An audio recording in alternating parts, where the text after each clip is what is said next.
से दिलवाएगी तुमको जन्नत नमाज।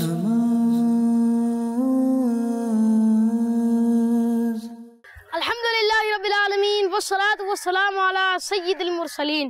अम्मा बाद फ़अऊज़ु बिल्लाहि मिनश शैतानिर रजीम। बिस्मिल्लाहिर रहमानिर रहीम। अस्सलातु वस्सलामु अलैका या रसूलल्लाह। अस्सलातु वस्सलामु अलैका या रसूलल्लाह। व अला आलिका व अस्हाबिका या हबीबल्लाह। व अला आलिका व अस्हाबिका या हबीबल्लाह। अस्सलातु वस्सलामु अलैका या नबीयल्लाह। अस्सलातु वस्सलामु अलैका या नबीयल्लाह। व अला आलिका व अस्हाबिका या नूरल्लाह। व अला आलिका व अस्हाबिका या नूरल्लाह। प्यारे प्यारे बच्चों और किड्स मदनी चैनल के नाज़रीन, हम आपको अपने प्रोग्राम आए नमाज सीखे में खुशामदीद कहते हैं। हम इस प्रोग्राम में बहुत ही प्यारी प्यारी मालूमात सीखते हैं नमाज के मुतालिक, वुज़ू के मुतालिक और अजान के मुतालिक। और आज भी एक नई मालूमात के साथ हाजिर हैं। इससे पहले कि अपने प्रोग्राम का आगाज़ करें, दुरूद शरीफ की फजीलत सुनते हैं। हमारे प्यारे प्यारे आका अल्लाह के आखिरी नबी सल्लल्लाहु ताला अलैहि व आलिहि वसल्लम ने इरशाद फरमाया कि जिसने मुझ पर एक मर्तबा दुरूद पाक पढ़ा, अल्लाह पाक उस पर 10 रहमत नाजिल फरमाता है। सल्लल्लाहु अलैहि वसल्लम। जी गुफरान भाई, आज क्या सिखाने के लिए जा रहे हैं? आज तो एक ही चीज़ लिखी हुई है, खुरूजुम बिसुनइही। तो लफ्ज़ बहुत सारे बच्चों के लिए नया भी होगा कि नमाज में ये चीज़ कहाँ से आ गई, खुरूजुम बिसुनइही, ये क्या होता है? हो सकता है कि नई बात भी लग रही हो, लेकिन उसके ब्रैकेट में सलाम भी लिखा हुआ है। तो ये क्या होता है, किस तरह होता है, किस लिए होता है? तो बताइए ज़रा, थोड़ी वजाहत करें, क्या है क्या नहीं है। जी, हम पिछले प्रोग्रामों में नमाज के 6 फ़राइज़ बहुत तफसील से सीख चुके हैं और आज हम इंशाल्लाह नमाज का 7वां फ़र्ज सीखेंगे, जिसका नाम है खुरूजुम बिसुनइही। आइए आप मिलकर मेरे साथ दोहराएं। तकबीरे तहरीमा, तकबीरे तहरीमा, क़ियाम, क़ियाम, क़िराअत, क़िराअत, रुकूअ, रुकूअ, सुजूद, सुजूद, क़ाइदाए अखीरा, क़ाइदाए अखीरा, खुरूजुम बिसुनइही। खुरूजुम बिसुनइही। जी गुफरान भाई, क्या है ये खुरूजुम बिसुनइही? जरा हमारे बच्चों को समझाइए। ये जो खुरूजुम बिसुनइही है, इसका मतलब है अपनी मर्जी से नमाज से निकलना। आप खुरूजुम बिसुनइही का मतलब यानी खुरूजुम बिसुनइही में क्या करते हैं? खुरूजुम बिसुनइही में हम नमाज को ख़त्म कर देते हैं। यानी आप जब क़ादा अखीरा कर लेंगे पूरा, जब आप तशहुद पढ़ लेंगे, दुरूद इब्राहिमी पढ़ लेंगे, दुआ मासूरा भी पढ़ लेंगे, फिर आपने खुरूजुम बिसुनइही करना होता है। प्यारे बच्चों, खुरूजुम बिसुनइही का मतलब है अपनी मर्जी से नमाज से निकलना, और सलाम के जरिए से नमाज से निकलना वाजिब है। प्यारे बच्चों, ये याद रखें कि जो नमाज का समझ लें आखिरी फर्ज है ना, वो है खुरूजुम बिसुनइही, यानी सलाम फेंक कर नमाज से बाहर निकलना। मतलब ये है, ठीक है? तो जब आप नमाज तहियात पढ़ लेते हो, दुरूद इब्राहिमी पढ़ लेते हो, दुआ मासूरा पढ़ लेते हो, अब आपको क्या करना होता है? नमाज से बाहर निकलना होता है ना भाई। तो नमाज से बाहर ऐसे हाथ उठाकर तो नहीं निकल जाएंगे ना, बल्कि इसका हमें हमारे दीन एक तरीका सिखाया है। आपने इस तरीके के मुताबिक उसका यानी समझ लो उसका फेल भी है और उसके अल्फाज भी। आपने करना क्या है और आपने कहना क्या है, हमें दोनों बातें सिखाई गई हैं, ठीक है? तो आपने कहना होता है अस्सलामु अलैकुम व रहमतुल्लाह। क्या कहना होता है? अस्सलामु अलैकुम व रहमतुल्लाह। क्या कहेंगे? अस्सलामु अलैकुम व रहमतुल्लाह। हाँ, कुछ बच्चे कह रहे हैं सलामु अलैकुम व रहमतुल्लाह। ये सलामु अलैकुम दुरुस्त नहीं है, ठीक है ना? जब बच्चे आपस में भी एक दूसरे को सलाम करते हैं, सलाम अलैकुम, सलाम अलैकुम, जिसको देखो लाम को लंबा कर रहा है, जिसको देखो आइन को लंबा कर रहा है, ठीक है ना? जिसको देखे काफ को लंबा कर रहा है, कोम। तो ये तरीके गलत हैं। तो यूं ही नमाज में भी गलती नहीं होनी चाहिए, ठीक है? तो क्या कहेंगे? अस्सलामु अलैकुम व रहमतुल्लाह। शाबाश। अस्सलामु अलैकुम व रहमतुल्लाह, अस्सलामु अलैकुम व रहमतुल्लाह। कितनी मर्तबा कहना होता है? 2 मर्तबा। 2 मर्तबा कहना होता है, ठीक है? और आपने वो सलाम कहते हुए एक बार आपने सीधी जानिब रुख करना होता है, यानी सीधे कंधे पर देखना है, और एक बार उल्टे कंधे पर, दूसरी बार उल्टे कंधे पर, ठीक है। तो अस्सलामु अलैकुम व रहमतुल्लाह जब कहेंगे तो सीधे कंधे पर देखेंगे पहली बार, और जब दूसरी बार कहेंगे तो उल्टे कंधे पर देखेंगे, ठीक है। सलाम फेरते वक्त पूरी सफ़ों को नहीं देखना होता है। सलाम फेरते वक्त बच्चे सामने देख रहे हैं पूरी सफ़ों को, फिर वहाँ देख रहे हैं, आगे पीछे देख रहे होते हैं, या बराबर वाली की जेब में देख रहे होते हैं। तो ये तरीका अच्छा नहीं है। आपकी नजर कहाँ होनी चाहिए? कंधों पर, आपके कंधों पर होनी चाहिए, दूसरे के कंधे पर नहीं होनी चाहिए, ठीक है। तो पहले सीधी जानिब सलाम फेरना है और उसके बाद उल्टी जानिब सलाम फेरना है, ठीक है। इस बात का ध्यान रखें। इसका प्रैक्टिकल भी हम आपको करके दिखाते हैं ताकि आपको इसका तरीका भी मालूम हो जाए कि सलाम फेरने का तरीका क्या होता है, ठीक है। तो एक बच्चे को बुलाते हैं और सलाम फिरवाते हैं उनसे। आप आ जाइए, यहाँ पर आए। तो अब देखें प्यारे बच्चों, ये आपको सलाम फेर कर दिखाएंगे। क्या नाम है आपका? सादिक। सादिक भाई आपको सलाम फेर कर दिखाएंगे कि सलाम कैसे फेरना होता है। आपने मुझे नहीं देखना सलाम फेरते हुए, ठीक है। हाँ, कंधों पे देखना है, ठीक है। और वहां सलाम फेरते हुए उनको नहीं देखना है, कंधे पे देखना है, ठीक है। बिल्कुल ठीक कह रहे हैं, माशाल्लाह। तो प्यारे बच्चों, सलाम फेर के आपको दिखा रहे हैं, आपने तवज्जो के साथ देखना है। जी सादिक भाई। अस्सलाम वालेकुम व रहमतुल्लाह, अस्सलाम वालेकुम व रहमतुल्लाह। ठीक है, आंखें बंद करके भी नहीं करना है, आंखें खुली रखें। दोबारा करें। अस्सलाम वालेकुम व रहमतुल्लाह, अस्सलाम वालेकुम व रहमतुल्लाह। अस्सलाम वालेकुम व रहमतुल्लाहि व बरकातुहू। वालेकुम सलाम व रहमतुल्लाहि व बरकातुहू। मेरा नाम हसन है। जी हसन भाई। कुछ बच्चे सलाम करते हुए बीच में रुक जाते हैं, क्या ऐसा करना सही है या दूसरा सलाम फेर लेना चाहिए? देखिए, एक मिस्टेक गुफरान इन्होंने बताई है बच्चों की कि वो सवाल पूछना चाह रही है कि क्या ये तरीका सही है। जैसे मिसाल के तौर पर सादिक अस्सलाम वालेकुम व रहमतुल्लाह ऐसे होता है, फिर रुक जाते हैं, फिर अस्सलाम वालेकुम। आप जरा करके बताएं ये गलत, ये तरीका। अस्सलाम वालेकुम व रहमतुल्लाह, अस्सलाम वालेकुम व रहमतुल्लाह। यही सवाल पूछना चाह रहे हैं, है ना। तो ये तरीका सही नहीं, ठीक है। ये तरीका सही नहीं है। बल्कि जब आप एक तरफ सलाम फेरते हो ना, अस्सलामु अलैकुम व रहमतुल्लाह, अस्सलामु अलैकुम व रहमतुल्लाह, कंटिन्यू करना है आपने, बीच में स्टॉप और ब्रेक नहीं लेना, ठीक है। आप कंटिन्यू करके दिखाएं दोबारा। अस्सलामु अलैकुम व रहमतुल्लाह, अस्सलामु अलैकुम व रहमतुल्लाह। ठीक है प्यारे बच्चों, ये तरीका है, आपने इसके मुताबिक आपने सलाम फेरना होता है और इसी तरीके के मुताबिक सलाम फेरना होता है जैसे हमारे इस बच्चे ने आपको करके बताया है। बैठे बैठा तशरीफ रखें, जज़ाकल्लाह।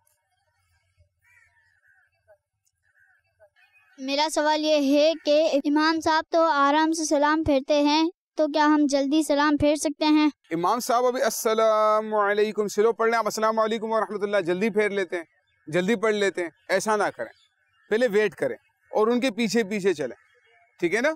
और बिल्कुल पीछे पीछे भी चलना ज़रूरी नहीं है। उन्होंने अस्सलाम कहा, अभी वो आगे जा रहे हैं तो उनके बाद फ़ौरन अब अस्सलाम कह रहे हैं, तो उनके बिल्कुल एक एक हर्फ पीछे चलना ज़रूरी नहीं, वो थोड़ा सा आगे निकल जाए, इसके बाद आप कह लें, ठीक है ना। तो लेकिन पीछे रहें, इमाम के पीछे रहना चाहिए, इमाम के आगे नहीं निकलना चाहिए, क्योंकि आप कहते हैं ना पीछे इमाम के, तो फिर इमाम के पीछे ही रहें, इमाम से आगे नहीं निकलना चाहिए। मेरा सवाल ये है, सलाम के फौरन बाद क्या करना चाहिए? फ़र्ज नमाज के बाद दुआ कबूल होती है ना। फ़र्ज नमाज के बाद दुआ कबूल होती है, दुआ करें।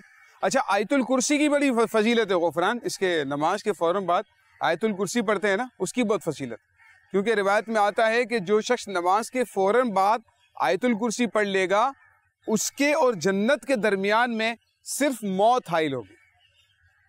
मौत आएगी, सीधा कहाँ दाखिल हो जाएगा? जन्नत में दाखिल हो जाएगा। सीधा कहाँ दाखिल हो जाएगा? जन्नत में दाखिल हो जाएगा, ठीक है।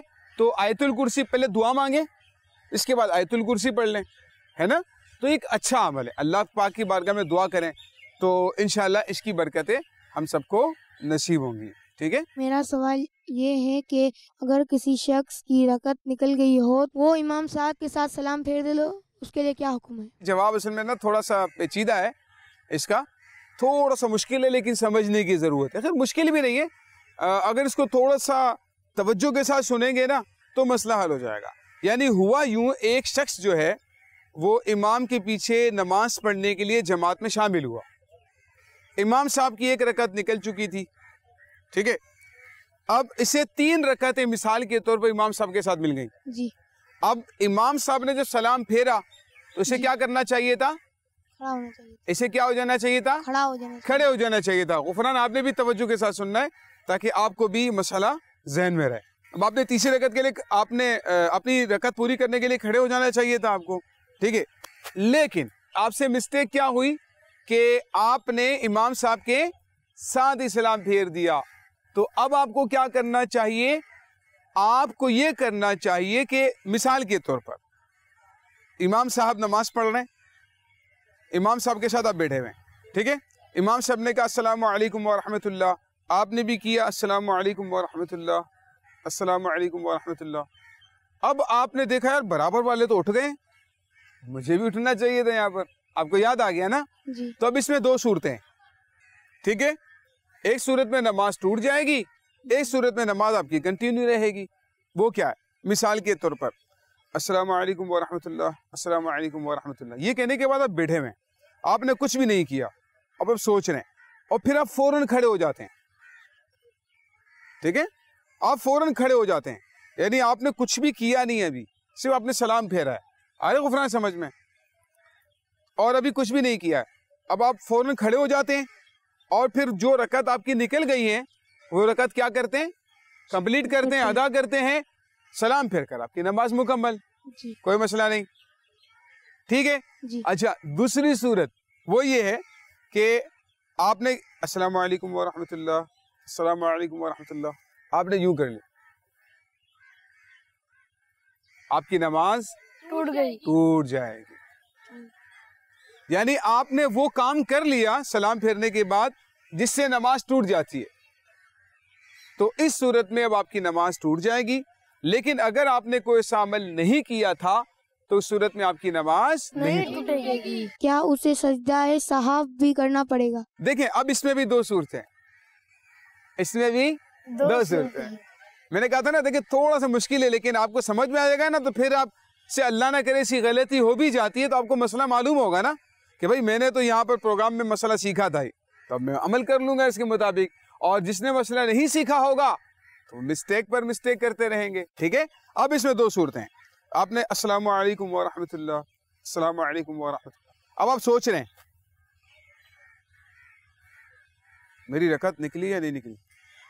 इतनी देर में आपको 3 बार सुभान अल्लाह कहने का वक्फा गुजर जाता है, ठीक है।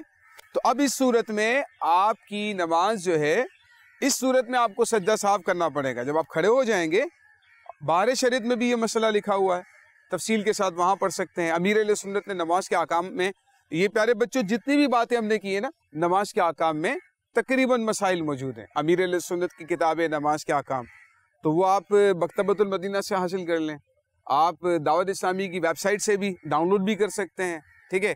तो डाउनलोड करके आप मुताला कर सकते हैं, पढ़ सकते हैं। नमाज के फैज़ान नमाज किताब है, वो आप मुताला कर सकते हैं, बहुत सारी मालूमात।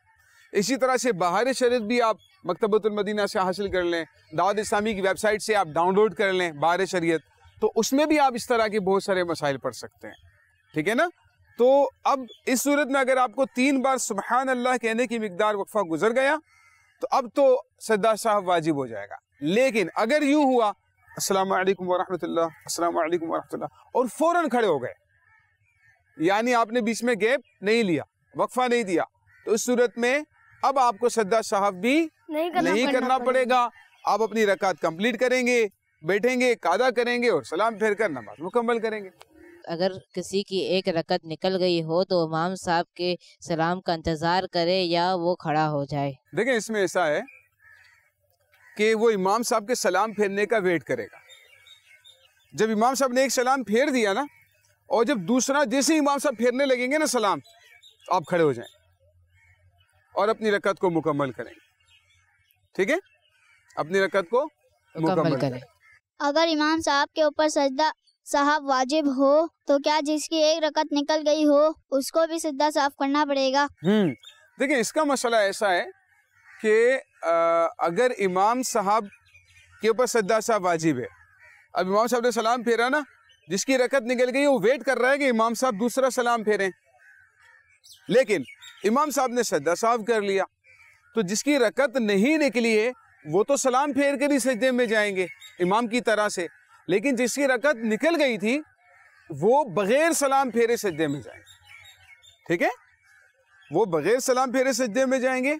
और फिर जब इमाम साहब जो है वो सजदा साहब कर लेते हैं, फिर कादे में बैठते हैं, फिर सलाम फेरते हैं ना, उस वक्त फिर वो शख्स खड़ा हो जाएगा और अपनी रकत को मुकम्मल करेगा। प्यारे प्यारे बच्चों और किड्स मदनी चैनल के नाजरीन, ये था हमारा प्रोग्राम आए नमाज सीखें, जिसमें हमने अल्हम्दुलिल्लाह नमाज के फ़राइज़ मुकम्मल कर लिए हैं। अल्लाह पाक से दुआ है कि हम इन फ़राइज़ को याद रखें और इन पर अमल करें। अल्लाह पाक हमें इन बातों को याद रखने की तौफीक अता फरमाए। आमीन बिजाहि नबील अमीन सल्लल्लाहु तआला अलैहि व आलिहि वसल्लम। सल्लु अलल हबीब सल्लल्लाहु तआला सल्लल्लाहु अलैहि वसल्लम। अब से दिलवाएगी तुमको जन्नत नमाज।